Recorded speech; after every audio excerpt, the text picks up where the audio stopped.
While District Court Chief Judge Francis Tidinko Gatewood has said that the finish line is in sight for the final closure of the Ordot Dump and the receivership that was imposed on the government more than 5 years ago, original landowners of the Layon landfill property believe the government can't get to the finish line without giving just compensation. Back in December, the landowners were awarded a $26 million judgment that is accruing an interest at $120,000 a month.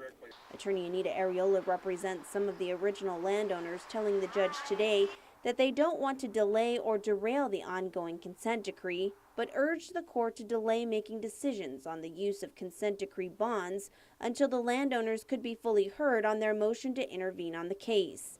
As we reported, the original landowners have asked the court approve the use of bond proceeds that are sitting in a bank account to pay off the just compensation judgment. Federal receiver Gershman, Brickner, and Bratton, however, disagree, telling the court that the bond money is necessary for the post-closure of the Ordot Dump as well as various road projects. In fact, the receiver announced today that based on the revised estimates, they don't believe that there will be enough money from the 2009 Section 30 bonds to cover all of the projects, including the Ordot Dump final closure project.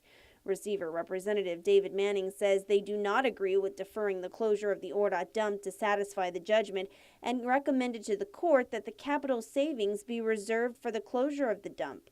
But Attorney Areola argues that without paying the judgment, the title to the Dandan property remains unresolved and could eventually be given back to the landowners, which would be very problematic for the government of Guam. She stressed that the dump closure money is not immediately needed, as the final closure efforts aren't expected to be conducted until January of 2014 and continuing into January of 2015.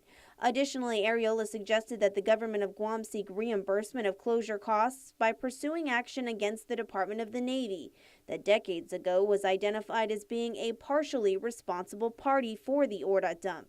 Areola said just compensation is mandated by the Fifth Amendment and the consent decree does not trump the Constitution. If the government waits, in 2 years, another $2.2 million will be tacked onto the judgment in interest.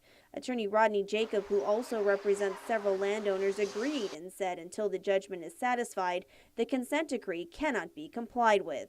Vice Speaker B.J. Cruz also addressed the court today, expressing concerns that Gov Guam will likely have to go out and get additional money to help pay for various road problems as well as the Ordot post-closure efforts, in addition to the judgment, which he estimates could exceed $60 million. Vice Speaker Cruz adding that the government may need to go back to the USDA that had initially offered several $100 million to the government, but the previous administration declined.